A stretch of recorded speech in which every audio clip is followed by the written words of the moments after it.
प्रक्रिया चुनाव आयोग की नाकामी, नेता प्रतिपक्ष माता प्रसाद पांडे। खबर उत्तर प्रदेश गोंडा जिले से है, जहां समाजवादी पार्टी के दिग्गज नेता और नेता प्रतिपक्ष माता प्रसाद पांडे गोंडा के एक निजी कार्यक्रम में पहुंचे, जहां उन्होंने एक रेस्टोरेंट का उद्घाटन किया। कार्यक्रम के बाद उन्होंने मीडिया से बातचीत की और कई मुद्दों पर तीखी प्रतिक्रिया दी। उन्होंने कहा कि गोंडा में कोई खास विकास दिखाई नहीं दे रहा है। जो लोग प्रक्रिया की बात कर रहे हैं, वो दरअसल चुनाव आयोग की नाकामयाबी है। से पहले सही तरीके से मैपिंग होनी चाहिए थी। उन्होंने आगे कहा कि अब जिनकी मैपिंग नहीं होगी, उन्हें सीधे तीसरे नंबर में डाल दिया जाएगा। तीसरे नंबर में डालने का मतलब होता है कि उन्हें नोटिस भेजा जाएगा और पूछा जाएगा कि तुम यहाँ के निवासी हो या नहीं, इसका सबूत दो। इस प्रक्रिया में सबसे ज्यादा घपला होने की संभावना है। माता प्रसाद पांडे ने चेतावनी देते हुए कहा, जो लोग समय पर सबूत नहीं दे पाएंगे, उनका नाम मतदाता सूची से काट दिया जाएगा। यह आम जनता के अधिकारों पर सीधा हमला है और यह साफ दिखाता है कि प्रक्रियाएं बिना तैयारी के चलाई जा रही हैं। कोई घुसपैठिया वाले सवाल पर उन्होंने कहा कि मुख्यमंत्री से पूछो कि गोंडा में कोई घुसपैठिया मिला। रिसर्च सेंटर पर भी उन्होंने करारा जवाब दिया। नेता प्रतिपक्ष के इन बयानों ने एक बार फिर प्रक्रिया को लेकर बहस तेज कर दी है।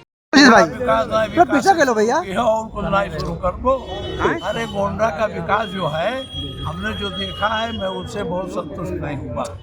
मंत्री जी मर जाएंगे, वंदे मातरम नहीं गाएंगे, ऐसा कह रहे हैं।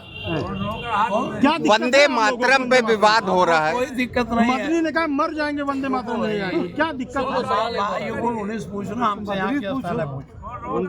तो इस तरीके से SIR चल रहा है, बड़े पैमाने पर मैपिंग नहीं हो रही है। क्या कहेंगे? आप लोगों ने कई मांग पत्र दिए। चुनाव आयोग की नाकामयाबी है, क्योंकि वो जो है मैपिंग कराकर ही इनको SIR कराना चाहिए था। क्योंकि मैपिंग का माने है 2003 का पुरानी वोटर लिस्ट से इस वोटर लिस्ट से मिलान किया जाए। अब जब मैपिंग नहीं होगी तो जो फार्म भरेगा उसको तीसरे नंबर में डाल देंगे। तीसरे नंबर में डालने का मतलब ये होगा कि ये उनको नोटिस देंगे, तुम्हारा नाम हम काटेंगे, रखें, सबूत दो कि तुम यहाँ के होगे नहीं। इसी में घपला होगा। घुसपैठिया खोजे जा रहे हैं उत्तर प्रदेश में। अब मुख्यमंत्री जी पूछो को गोंडा मिले, वोट काटने की रणनीति डिटेंशन सेंटर बनाया जाएगा। वोट काटने की रणनीति क्या? देखिए, ये वोट काटने की रणनीति मैंने बताया ना। पहले तो जो मरे हैं उनको छांट देंगे, ठीक है।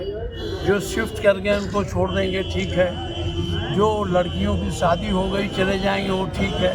लेकिन जिनकी मैपिंग नहीं हो रही, जिनका 2003 का ये वोटर लिस्ट नहीं दिला पा रहे हैं और वो मैपिंग नहीं हो रही, तब उसको तीसरे नंबर में डालते हैं। तीसरे नंबर में डालने का मतलब ये है कि जिस दिन ये अब तो 11 है या बढ़ा रहे हैं, क्या कर रहे हैं, ये बढ़ जाए, उसके बाद उनको नोटिस दिया जाएगा कि आप बताइए आप कैसे यहाँ के नागरिक हैं, कैसे आप वोटर लिस्ट में हैं। वो उनसे सबूत मांगा जाएगा। क्योंकि आधार कार्ड चुनाव आयोग ने मान्य नहीं किया, इसलिए उनको बड़ी सब दिक्कत होगी। उनको जाति प्रमाण, उसको निवास प्रमाण पत्र बनवा के लाना होगा। अभी चले जाओ तहसील में, उठो बनवा के लाओ, कितनी दिक्कत है। और इसी बहाने वो वोटों को काटेंगे। जिस तरीके से नेताजी, जिस तरीके से गृह मंत्री अमित शाह होना चाहिए कि नहीं? भाई इलेक्शन कमीशन पर बड़े पैमाने पर पार्लियामेंट में बहस हो चुकी है। संसदीय भाषा का प्रयोग के सदन के अंदर कल क्या कहेंगे आप? अमित शाह ने कल संसद। राजनीति हो या क्रिकेट, देश विदेश की ब्रेकिंग हो या आपके मोहल्ले की बड़ी खबर, सब मिलेगा एक ही ऐप में, सबसे तेज और भरोसेमंद। अभी डाउनलोड करें दैनिक भास्कर डिजिटल।